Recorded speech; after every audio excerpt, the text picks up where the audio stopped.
I want this job. I'll do anything to get this job. And he's like, you will never get this job. Why did you want it so badly?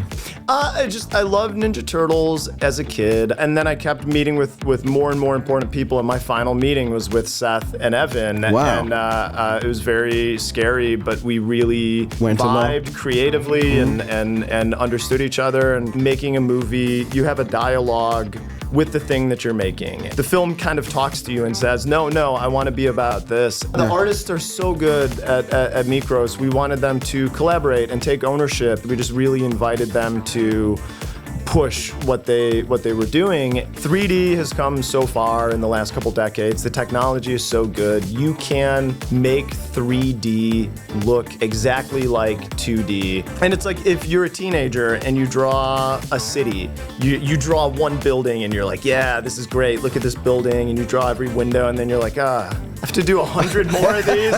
Hello guys and welcome to the Animashow. Today I have the pleasure to talk with Jeff Rowe. Jeff is the young and talented director of the last Teenage Mutant Ninja Turtle Mutant Mayhem. In this conversation, Jeff shares with us how he became fan of the Ninja Turtle and how he convinced Seth Rogen and Evan Goldberg to work with him. This movie is unbelievably fantastic, both on the creative sides, because you see the style is 3D and 2D and sketchy at the same time, and also on the storyline, because it really touches themes like acceptance, coming of age, some kind of cool things like hip-hop, street, pop culture references. That was a great conversation. I hope you liked it. Please subscribe to the channel, hit the like button and activate the bell. Thank you very much and good listening.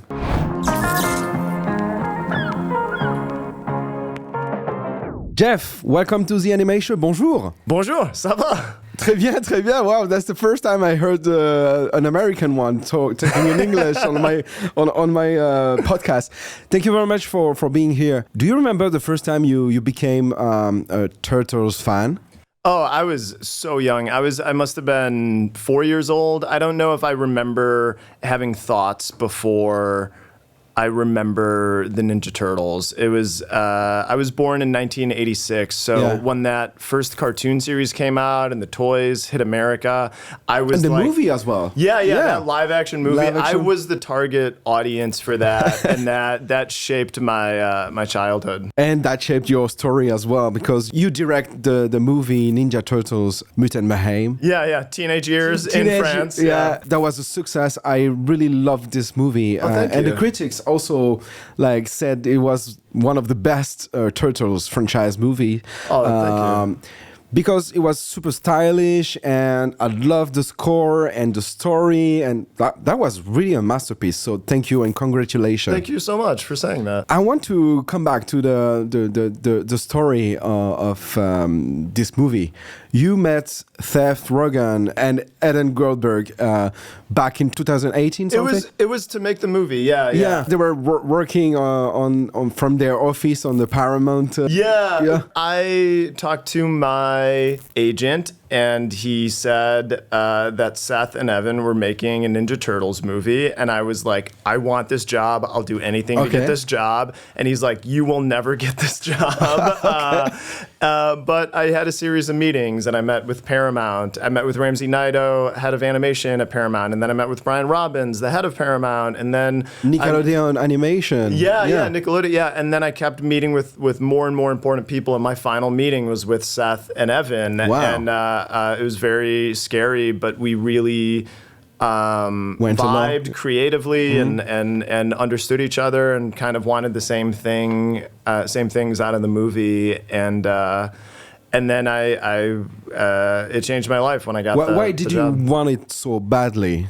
I loved Ninja Turtles as a kid. I love coming of age stories, and their vision for it was to cast actual teenagers. Like they wanted, for the first time ever, like real teenagers voicing the Teenage Mutant Ninja Turtles. Like and I thought, Mika, Shaman, Nicholas, and Brady. Yeah. It took a long time to find those 4 specific kids, but I thought it was a chance to do something really naturalistic and interesting with a big studio animated film. It was a chance to have overlapping dialogue and naturalistic coverage, kind of like a Robert Altman film. And I was like, oh, this will be a really interesting and fun contrast to have something really naturalistic, but that's also a big picture tentpole studio film. Yeah, and I have to say the chemistry works between the four of them. And I was also wondering if they get along out of the recording studio where they're like having pizza together, etc. Yeah. They're good friends. They're all on a group chat together. They keep up on each other's lives. When we started, we would voice record them individually, and something wasn't working. And then there was a day that we got all four of them together, which is really difficult from an audio perspective. But we had the four of them get together, talk to each other, talk over each other, argue with each other, and it started feeling really real. And there was this moment, we took a break, they were sitting in this kitchen area in the studio, and they were just like hanging out on their cell phones, showing each other YouTube videos, and me and Seth saw that and are like, this is the film. Like, this is what we need to capture with the characters. So we went back in the booth, and then we tried to throw away the script and have them more authentic. Yeah, have them speak more from their own voice. Wow, that's a very creative way of working with the actors. Actually, you kind of lose your life raft, your safety net, which is the script, and you're just freewheeling it and hoping that all these things that they say you're going to be able to piece together into a cohesive story. This story actually tackles a lot of different topics and themes. There is like the public acceptance for those four characters, like being accepted into by the humans. But this is a theme that a lot of people can relate to, especially when you're teenage. Absolutely. And so, was it the main mission of this movie, like being able to give the message, like you can pursue your dream, you can go beyond your comfort zone? I like to think that making a movie, you have a dialogue with the thing that you're making, and you're like, I think this film is about this, and then you try that, and then you're like, oh no, the film kind of talks to you and says, no, I want to be about this. And with this one, we were just trying to find a way to make people care about these characters, because not everybody knows the Ninja Turtles, not everybody likes the Ninja Turtles. Like, if we did our job right, anyone could go into the theater and care about the characters and like love the film. them Yeah. So we had to find something really, really universal. And early on, I had this image of them watching people watch a movie. And it's like such a normal pedestrian part of our lives that we take for granted. But for them, it's something that they're on the outside of. And we kind of took that image and built the emotional story of the film.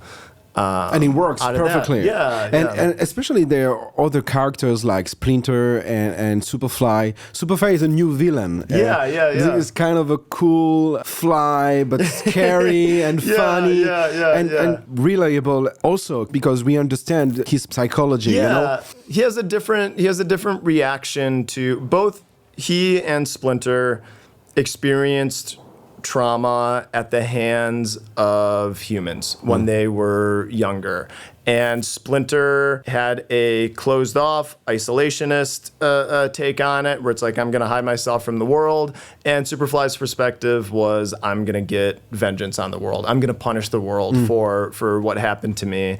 And it felt good thematically to have a villain who was also a mutant, who understood what the Turtles were going through, but maybe modeled the wrong conclusions. The wrong way to solve the problem. Exactly. Hey, just a little brag to talk about our sponsor, 22D Music Group, the independent company specialized in the music rights management for series and movies. And Toon Boom, the company that offers award-winning 2D animation softwares as well as storyboard and production management softwares. A big thank you as well for our partner, the Hennessy Festival. And we say hello to our friends from Écran Total, the magazines where you find everything you need to know about the film and TV production business. Back to the conversation. And Splinter is also like kind of a reference to the first generation immigrants in the US, you know, that are low profile and wanted to just get along with the people. His life was one that was a struggle for survival in a world that didn't necessarily want him, and I think his preference was to keep his head down and hide from the world. I was also struck by the style of the movie. It really went so far from what we expected, you know? Yeah. It's both a style that is 2D/3D and sketchy around. Could you come back on how this style came out? A couple things. Well, I mean, the 2D, 3D thing is interesting. I've been thinking about this a lot lately because 3D has come so far in the last couple decades. The technology is so good. You can make 3D look exactly like 2D, but I don't know if that's a good thing because 2D also looks exactly like 2D, and there's benefits to that. And I kind of think the interesting use of non-photorealistic rendering in 3D animation is to find a new style, something that doesn't quite look like 2D, something that doesn't quite look at 3D. Like, ideally, if we do our job right, you don't really know what category to put it in. Exactly. We just want it to be new. But on this film, it just came out of the characters are teenagers. What if the movie felt like they made it themselves? Like they drew the world. So we looked at the way that teenagers would draw. Notebook sketches. Yeah. Like, and it's like if you're a teenager and you draw a city, you draw one building and you're like, yeah, this is great. Look at this building. And you draw every window and then you're like, I have to do 100 more of these. So you get really lazy and you like just kind of scribble them in. So depth of field in the film, like the further back you go in the frame, the less refined the image gets. Good. And as much as we could, we tried to analyze work of actual teenagers and figure out what makes it look the way it does. So you do overthink. Yeah. Oh, absolutely. Yeah. That was really a masterpiece on the style as well. So. Oh, thank you. And plus the story brought me to a level where I was with the band with those four characters, and the score is also making it real. You know, because. And by the way, Ice Cube is voicing over Superfly. And you know, back in France, it's also a rapper called Fianso, and he's doing a great job as well. The hip-hop kind of urban pop culture is here. So can I kick it? Yeah. Yes, you can. Yeah. I see what you did there. Yeah. It's a New York film. The Turtles are a late 80s, early 90s franchise to me. The movie had to be set in 2023, but I wanted it to evoke the time period of 90s, my childhood. Yeah, and I think they're like that was a musical revolution, and it took place in New York, and it was reactionary and rebellious. And that was also like the beginning of the urban street art, etc. This all came together. Yeah, it wasn't just the music. It was DJing, MCing, breakdancing, graffiti, cypher. I think those are the pillars of hip hop. It was a cultural revolution. I think there's just something that it helped make the film feel more New York and somehow more teenage. We just cut a couple of those songs in, and it just kind of worked. You collaborate with Micros Animation in France and in Montreal. Yeah. How was the collaboration about? Was it like a co-creation? Because I've heard like it was really like bringing all together. Yeah, we wanted to normally with a studio you're like, okay, do this, get it done on this time. We want it, give it back to us. The process wasn't the same there. Yeah, the artists are so good at Micros. We wanted them to collaborate and take ownership and not be like, oh, we're the studio, you're the vendor. We wanted it to have this kind of one studio feel. So we just really invited them to push what they were doing. And they would make suggestions, like motion blur in the film. We thought was just going to be standard photographic motion blur, and they're like, we feel like it should be stylized and different. Can we try something? I'm like, you don't need to waste your time. And they're like, well, we did. Look at this. And it had this like beautiful, like almost oil painting like smearing,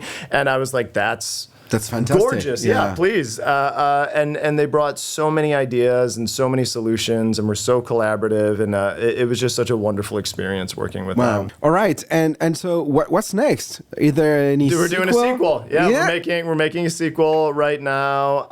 Hard at work on it. I don't think I'm allowed to say anything about it, but we're really excited because I think there's more story to tell with these characters, and more characters to introduce. Cool. That's fantastic. It's gonna be like 2026 something. Yeah, I think I think what they announced was like October 2026. Okay, so wow. So you're ready. Working like hell. Yeah, we're going fast. Yeah. What about Annecy? Do you have good time here? Oh, I love Annecy. It's such a wonderful celebration of animation. I'm a juror, and I've been watching a lot of work as part of my duties for the festival, and it's so inspiring to see what students in the rest of the world are doing, and there's so many cultures and backgrounds represented in the work, and it's just so refreshing and inspiring. What is your advice for young people that just want to become what you became, which is like directing a big budget movie that grows more than 100 I think stay at it, like don't give up, which is hard, and it's like, if I could tell my younger self something, I think I wasted a lot of time doubting myself and being really afraid, like, oh, is this good enough? Is this good enough? And I was evaluating my work against my projection of what the industry wanted or what artists like, but I wasn't having an authentic conversation with my own art work. Yeah, with my art, and like, do I like this? And is this expressing what I want it to express? Wow. And there's no right way to draw. There's no wrong way to paint. There's however you express yourself is okay. And the important journey you need to go on as an artist, I think, is getting in tune with your own method of expression and becoming comfortable with that. Because ultimately, that's the thing you'll be hired for, and that's the thing that they'll want you to direct a movie for, is your own unique voice and POV. Last question. Do you have any live action or animated movies that you've seen like recently and that you suggest to other people? I'm trying to think of the last thing that really blew me away. Do you watch The Bear, for example? Oh yeah, I love The Bear, the TV series. Yeah. No, it's wonderful. And Io, who plays April in our film, is in that. She's a great actress, actually. She's so good. Yeah, she's amazing. Thank you very much for being here, Jeff. It was a pleasure. Thank you. Yeah, it's my pleasure. And I see you around. Awesome.